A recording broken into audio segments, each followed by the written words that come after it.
We've all known them, those who take more than they give, who twist your light into a shadow, who smile only when you shrink. They don't carry knives, no, but their words cut just as deep. Their presence weighs just as heavy.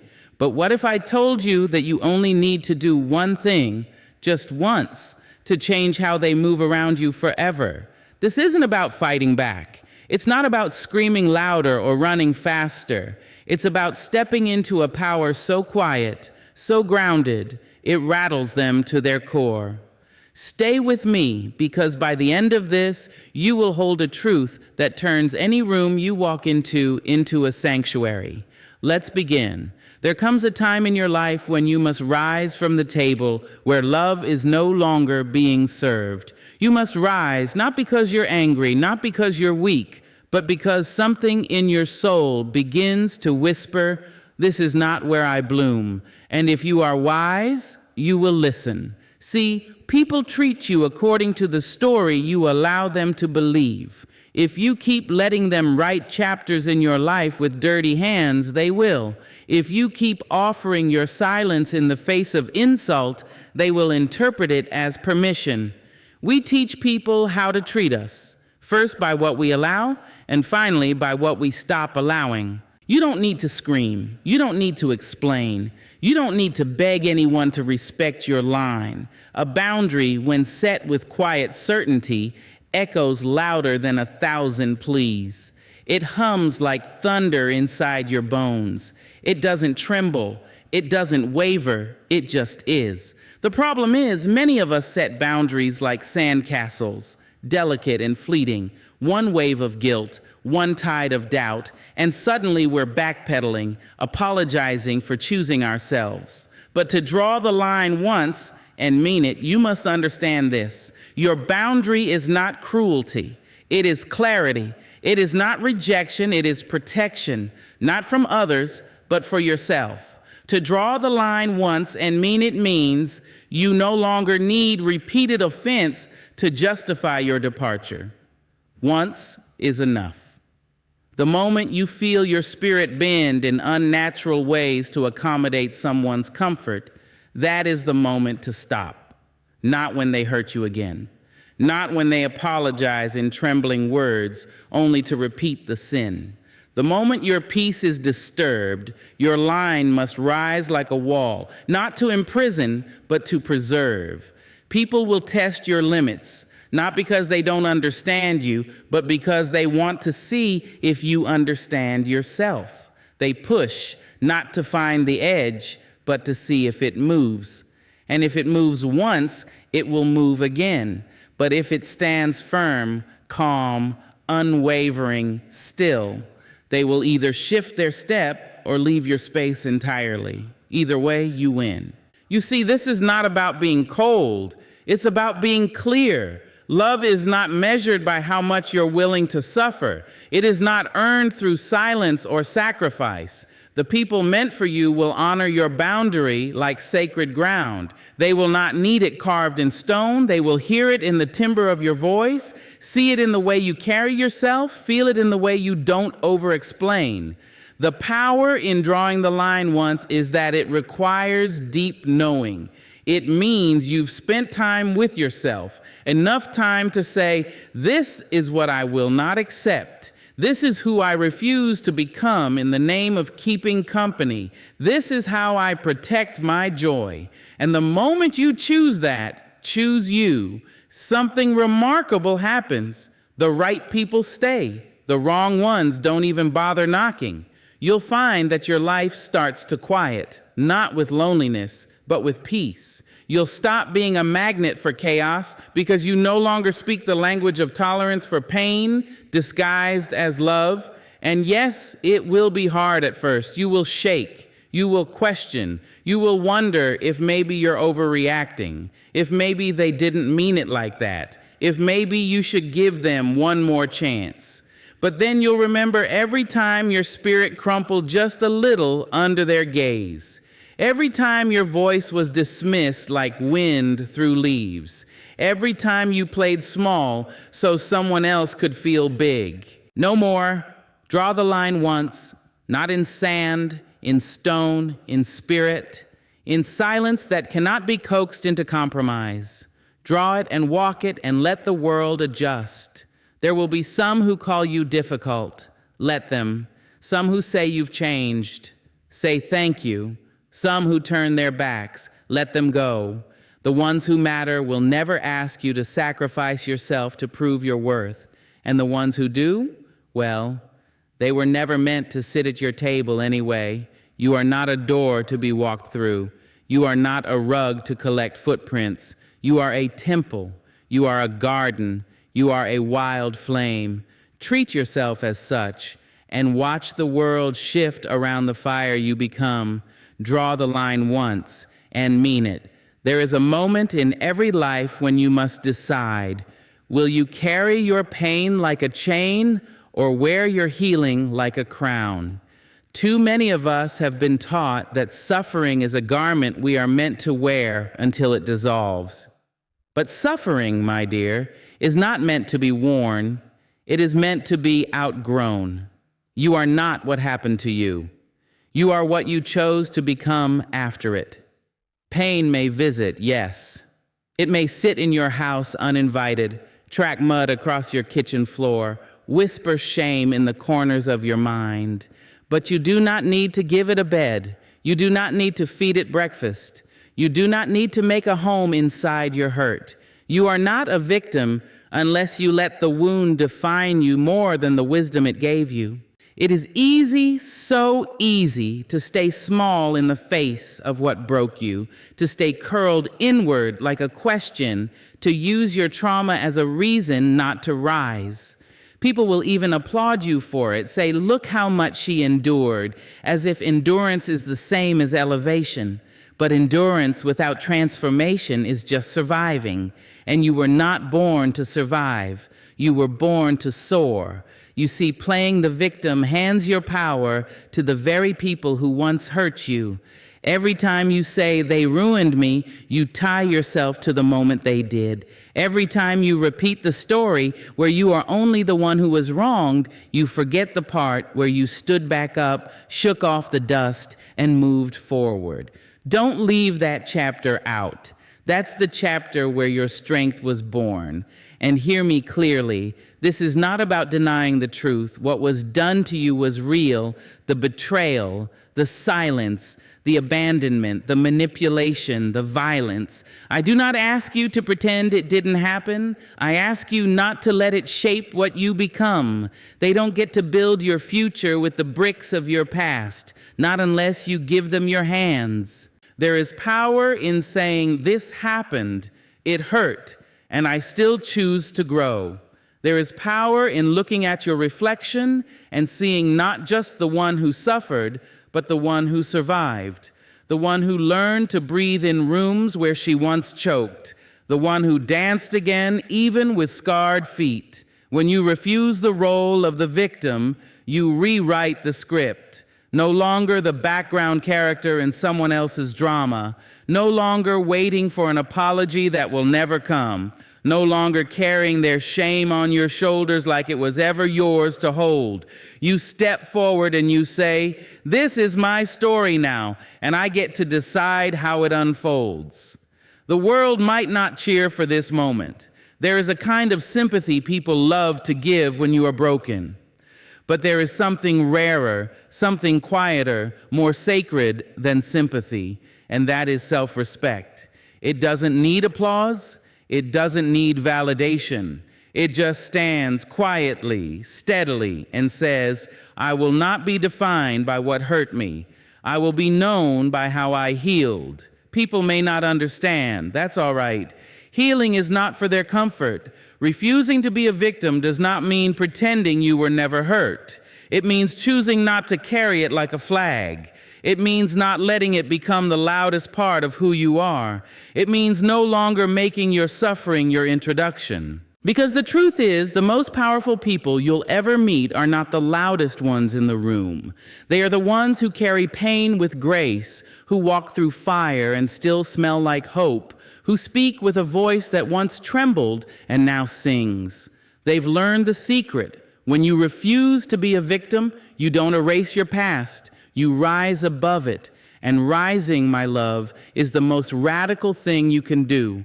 Refusing the role of the victim means reclaiming your narrative. It means loving yourself enough to say, they may have wounded me, but they did not win. It means forgiving, not because they deserve it, but because you deserve peace. It means walking forward even when your legs still shake, speaking truth even when your voice is soft, standing tall even if the world only remembers you for how you fell. But you'll know, you'll remember. You'll see your reflection one day and smile, not because you were never hurt, but because you refused to stay broken. And that, my dear, is strength. Not the kind that shouts, the kind that endures, that heals, that chooses to rise. There comes a time when your soul no longer wishes to argue, no longer aches to be understood by those who refuse to listen the first 100 times, no longer begs to be seen by eyes that were never looking in your direction. It simply wants peace, and peace, my dear, is not found in chaos. Peace is found in the quiet exit, the clean goodbye, the kind of leaving that does not slam doors but closes them gently for your own sake. There's a belief we are taught that to leave something behind, especially someone who once held our heart, we must make noise, that we must explain, perform, defend our right to walk away. But you don't owe anyone a spectacle. You don't need to set fire to the bridge. You don't need to curse their name or recount every bruise they gave you. Dignity is not in the fire. It is in the grace of your silence. It is in the strength of not needing to be loud in order to be free. You see, drama feeds on attention. It grows with every retelling, every text, every confrontation. But dignity does not require an audience. Dignity is the quiet way your hand loosens its grip on what no longer grows you. It is the way you walk out of a room with your head high, even if your heart still stumbles behind. It is knowing you are not abandoning them. You are returning to yourself. There will be voices, of course. Some within you, some outside, whispering, "Don't you want closure?" But closure does not come from them. It comes from the moment you realize you were waiting for someone to undo a damage they had no intention of ever making right. Closure is not found in another conversation. It is found in the pause where you finally stop chasing the end of a story that should have ended long ago. And yes, you will feel tempted to go back, to say one more thing, to answer the message, to defend your choices. But remember this, the more you explain, the more you stay entangled. Detachment is not a war, it is a surrender, not to them, but to your own peace. You stop showing up to a battlefield where no one ever fought fair. Detachment does not mean you no longer care. It does not mean you are cold or indifferent. It means you love yourself enough to walk away from what has become a prison for your spirit. You stop making excuses for their behavior. You stop interpreting crumbs as kindness. You stop building homes in places where you are only ever a guest. It takes great courage to choose quiet over chaos, to sit with the ache instead of numbing it with more arguments, more chances, more hope. But when you do, when you choose to leave with grace instead of fire, you begin to hear yourself again. You hear the part of you that says, you are not too much, you are just no longer in the right place. And let me tell you something. When you walk away with dignity, the people who once fed on your reaction will starve. They won't know what to do with your silence. They'll call it cold. They'll call it dramatic. They'll say you never cared. Let them. Their confusion is not your burden. Your peace does not require their understanding. You will feel lonely sometimes. That's true. There is a grief that comes with releasing what once felt like love. But not everything that felt good was good for you. Some things only felt like love because we were starving. And now you are learning how to be full on your own. That is what detachment is. It's not about erasing the memory. It's about honoring yourself enough to no longer live inside it. Detach with dignity. Let your healing be quiet. Let your strength be still. There is no need to win an argument when your peace is already the prize. You do not need to speak louder to be right. Sometimes the most powerful thing you can say is nothing at all, because those who truly know your worth will never need to be reminded of it. And those who forgot it, let them go, quietly, completely, without bitterness, without applause. Just like that, because you, my dear, are not a performer. You are not a page in someone else's script. You are the author now. And this next chapter, it begins in silence, with your hand on the door and your heart finally free. There are some things in life too sacred to be placed on the table for negotiation. Your peace is one of them. It is not a favor someone grants you. It is not a gift you borrow until someone else says it's time to return it. Your peace is not a shared possession, not a space for public debate, not a trophy to be handed over every time someone disagrees with the way you live your truth. Peace is a quiet room inside you. It is the place you retreat to when the world becomes too loud. And for far too long, you've let people walk in with muddy shoes and careless voices, rearranging your furniture, drawing curtains on your light. You've let them speak too loudly in rooms that belong only to you, not because you didn't value your peace, but because somewhere along the way you were taught to put others first, even if it cost you your calm. You were taught that to be good meant to be agreeable, that to be kind meant to be accommodating, that love meant making room, even when you were already shrinking just to fit in your own life. But peace does not thrive in a house that keeps making itself smaller for other people's comfort. Peace needs space, space to breathe, space to be still, space to stretch without apology. And one day you will reach the moment where the discomfort of pleasing others becomes heavier than the discomfort of disappointing them. And in that moment, you will choose peace. Not because you are cruel, not because you no longer care, but because you finally do. When you begin to guard your peace, the world may resist. Some will call you selfish. Some will say you've changed. They will ask why you no longer answer every call, respond to every chaos, fix every fire that doesn't belong to you. Let them ask. You are no longer in the business of explaining why you will no longer abandon yourself for the sake of being liked, because your peace is not up for discussion. It is not something you ask permission to keep. It does not belong to your boss, your lover, your friend, your family. It is yours. It is earned through every hard choice, every boundary set, every no spoken with trembling lips, but unwavering truth. And anyone who truly values you will never demand you sacrifice it to prove your loyalty. Sometimes the most radical thing you can do is choose not to participate, to not reply, to not attend every argument you're invited to not correct every lie, chase every misunderstanding, or defend every version of yourself someone creates in their mind. Because your peace does not live in proving a point. It lives in knowing who you are, even when no one else claps for it. Peace is a commitment, and like all commitments, it requires protecting. That means saying no when you're tired. That means ending conversations that leave you drained. That means walking away when you feel yourself shrinking. That means removing yourself quietly and completely from situations that disrupt your soul. And here's what they don't tell you. Once you begin to honor your peace, you begin to attract people who do the same. The ones who come into your life not to stir the waters, but to still them. The ones who do not expect you to perform for your worth. The ones who sit with you in silence and still make you feel heard. These are the ones who understand that your peace is not only your right, it is your foundation. But before you find them, you must first become that person for yourself.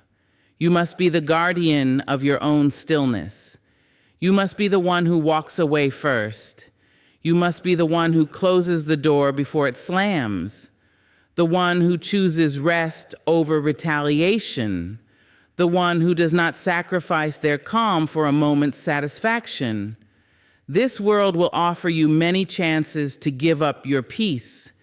It will tempt you with drama, with urgency, with other people's fires dressed as your responsibility. But you are not a firefighter for emotional arsonists. You are not the emergency room for someone else's recklessness. You are a sanctuary. You are a garden. You are a quiet mountain that does not move just because the wind screams louder. Let them shout. Let them misunderstand. Let them spin their stories. You, my love, stay rooted. Stay still. Because your peace, it is not up for discussion. There comes a point when the noise around you grows too thick, too loud, too tangled with the weight of other people's opinions. Fingers pointed, voices raised, expectations piled like stones on your chest. And it's tempting, isn't it, to blame, to point outward, to name everyone who wronged you, to retell the stories that made you bitter.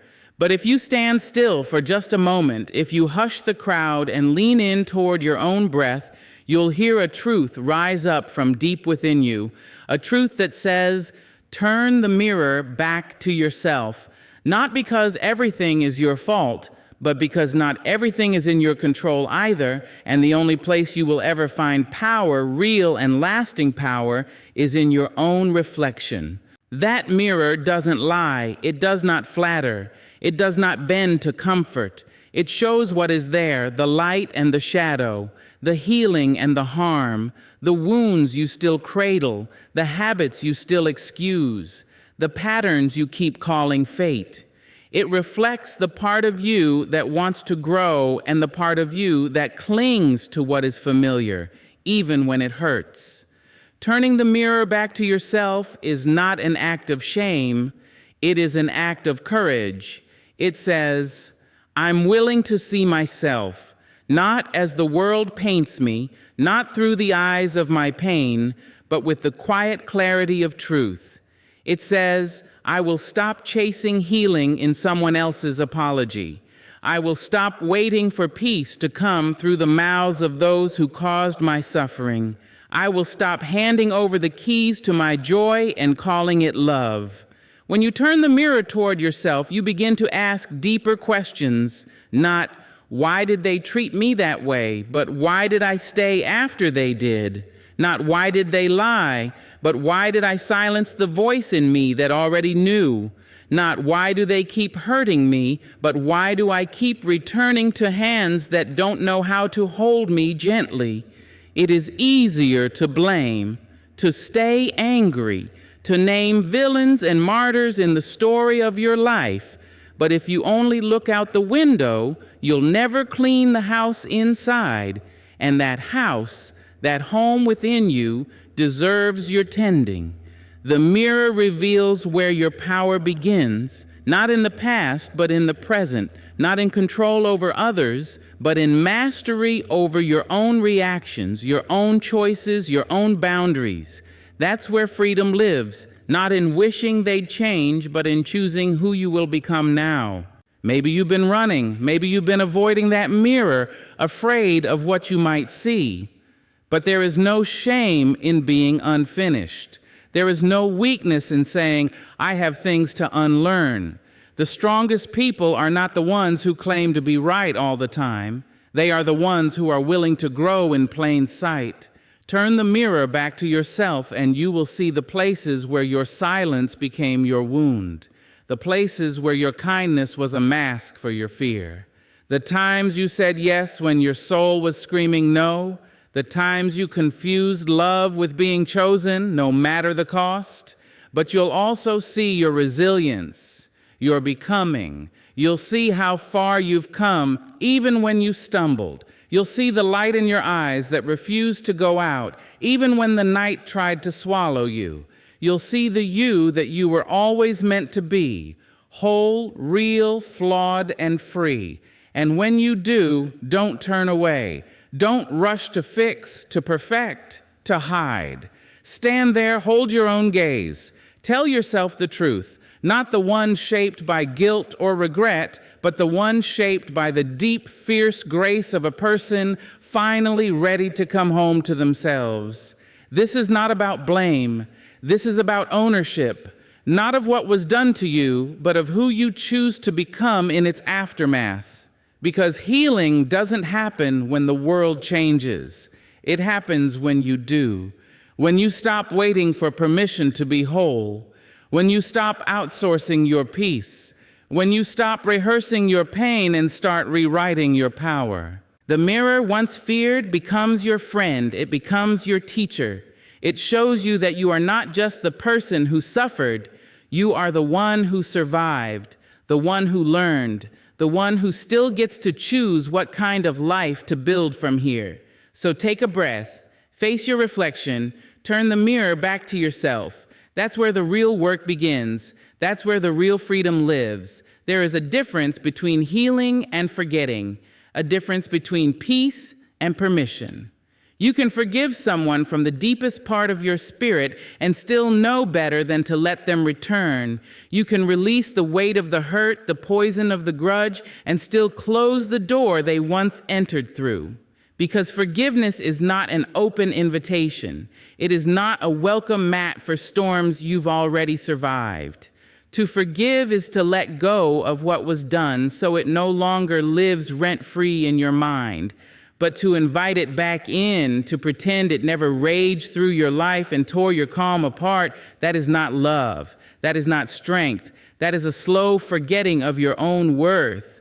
Some storms don't come to teach. Some come to destroy. And when the clouds finally clear, when you've rebuilt your shelter, when your peace returns like sunlight over broken land, you owe it to yourself to remember how much it costs to heal.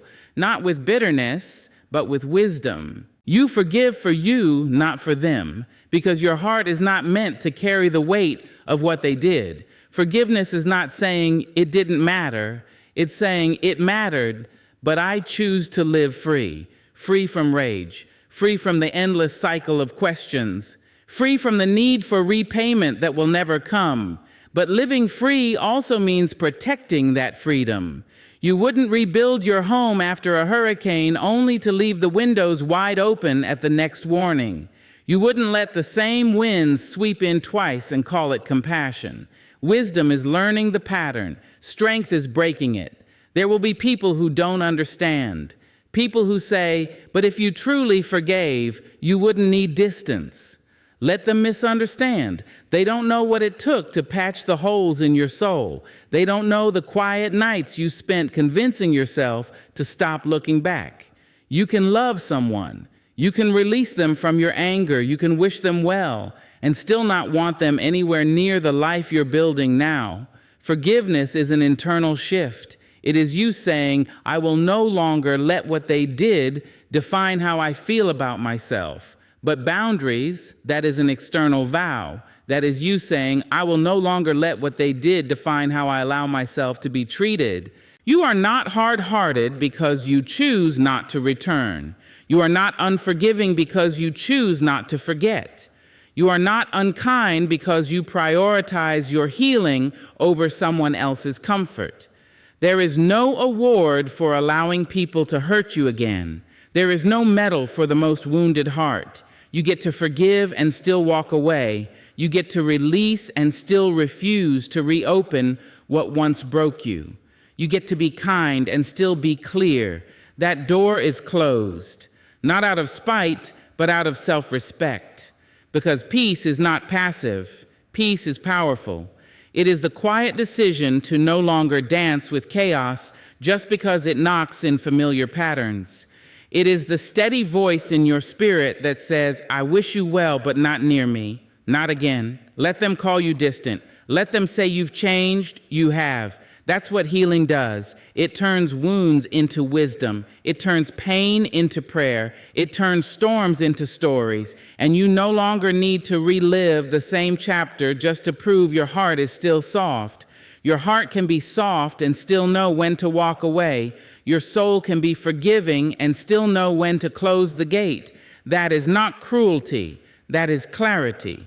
You are not required to keep proving your grace by welcoming what once crushed you. You don't need to make your peace look like approval. You don't need to invite the storm back in just because the sky looks clearer this time. Remember, the last time it looked like love too. You forgave because you deserved freedom, but your freedom deserves protection. So let the storm pass, let the skies clear, let the wind lose your name. But don't wait at the window. Don't answer the knock. Don't forget how long it took to find the calm you now carry. You've already walked through fire. You've already rebuilt with trembling hands. This peace, it's yours now, and it's not up for negotiation.